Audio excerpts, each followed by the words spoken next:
Oi, Glória, Glória, tudo bem com vocês? Deus abençoe a cada um. Hoje pretendemos trazer uma rápida reflexão sobre a oferta, tão famosa oferta da viúva, a viuvinha, pôs na caixinha, a moedinha do seu melhor. Aí alguém canta, né? E quem oferta com alegria possui um tesouro muito maior. E assim vai, né? Só que essa história, ela tem uma grande observação aí. E o que é, qual a grande observação para essa história e o tempo atual que vivemos? O cenário. O cenário é completamente diferente. Aquele cenário da viúva, a nação que ela vivia, os costumes, as leis, o trato do povo com esse tipo de voluntariado, de atitude era um. Hoje é completamente diferente.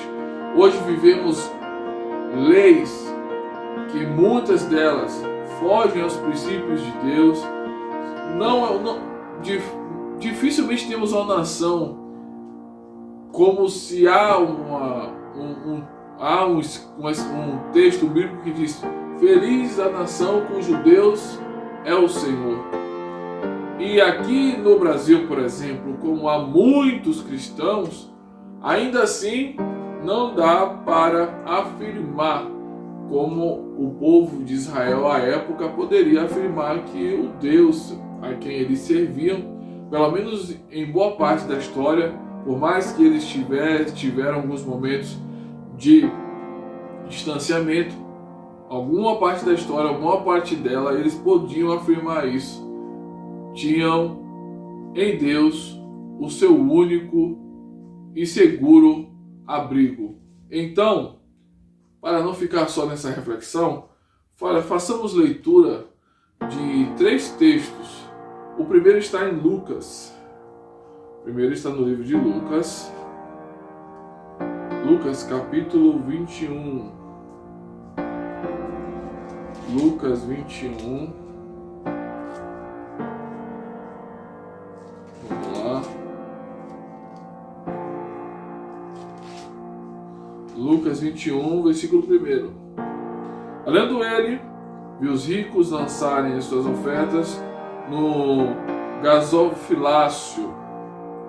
Seria uma espécie de baú, de caixa, nas proximidades ali aos arredores do templo, onde a população depositava suas ofertas, né? Viu também uma viúva pobre lançar ali 2 pequenas moedas. E disse: em verdade vos digo que esta viúva pobre deu mais do que todos.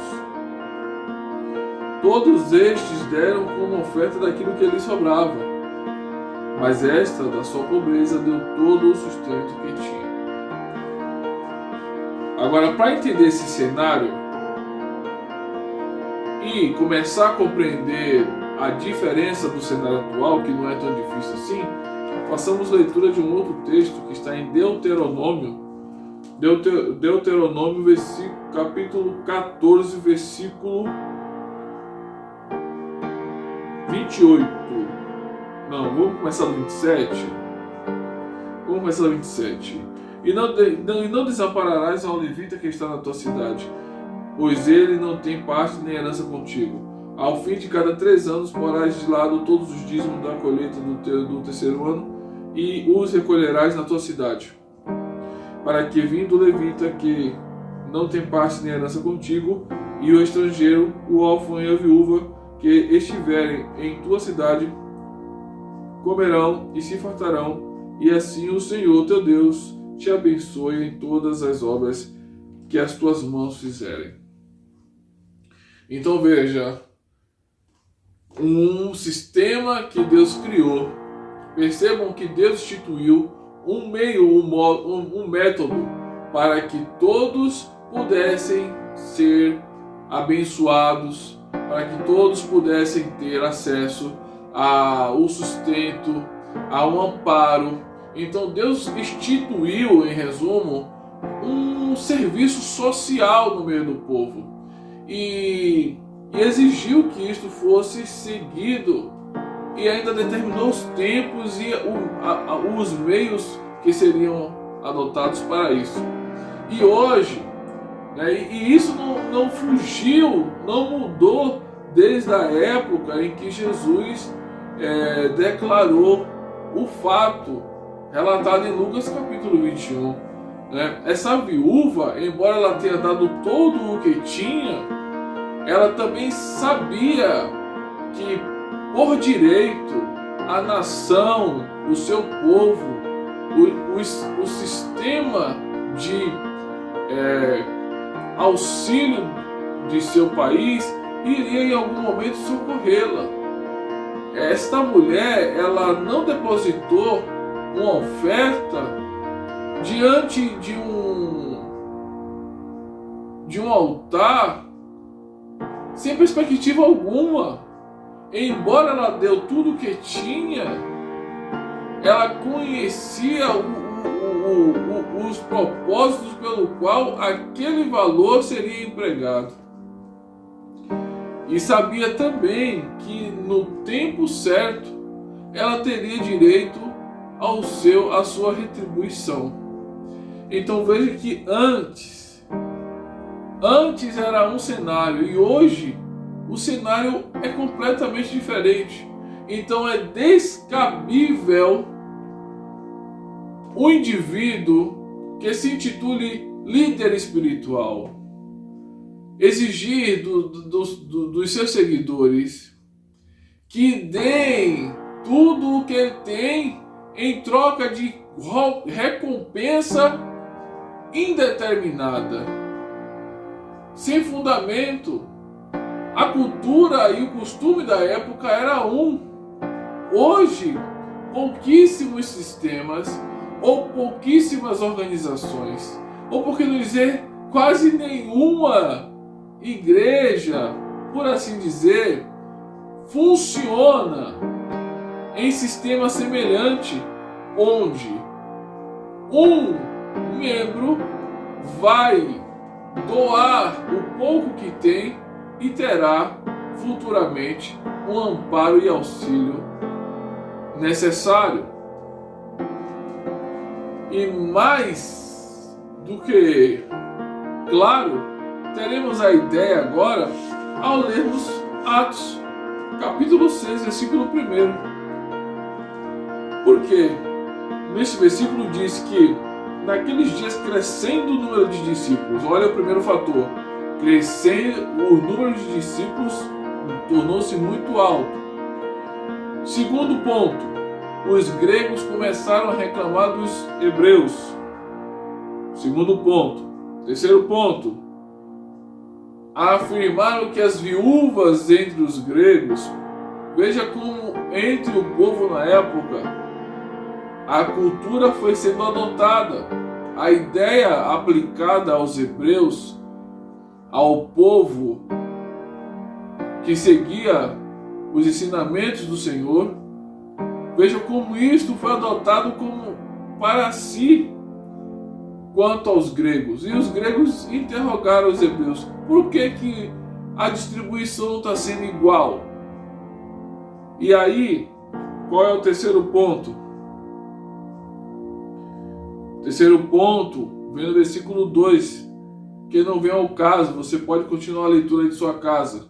Eles entenderam que deveriam instituir homens que ficassem encarregados desta atividade, homens justos, homens em qual fossem cheios do Espírito Santo, porque precisava-se de homens íntegros para executar essa tal tarefa.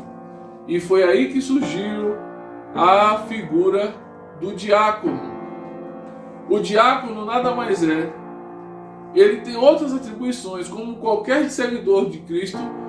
Nós temos que fazer o que ele nos ordenou, fazer mais discípulos. Então qualquer um deve anunciar a Cristo, deve falar de Cristo, mas acima de tudo, o diácono, ele tem como função auxiliar os carentes, os necessitados no meio do povo. ele tem por obrigação organizar a distribuição de auxílio, de qualquer outro tipo de trabalho social. Ele deve estar inteiramente envolvido. Então, para concluir, nós temos duas ideias, dois cenários. Primeiro cenário, a única coisa que a viúva deu, mas ela também era servida por sua nação. Ela era servida pelo governo, Estado, ela era servida pela fé que ela empregou no seu depósito. Segundo cenário, hoje as pessoas fazem muitas pessoas fazem o que essa viúva fez, mas o sistema não é o mesmo. O sistema tem sido falho, o número de seguidores de Cristo aumentou, assim como aumentou nessa época, e os diáconos existentes talvez nem saibam que tem essa obrigação, talvez nem saibam o que é ser um diácono, e muito menos estão dando a devida atenção ou fazendo a correta distribuição, como foi exigido nessa situação aqui, a disparidade, a desigualdade entre as viúvas do povo hebreu e a viúva do povo grego. Então, Deus, ele fez tudo certinho, mas quem é que muda essa situação toda é o homem.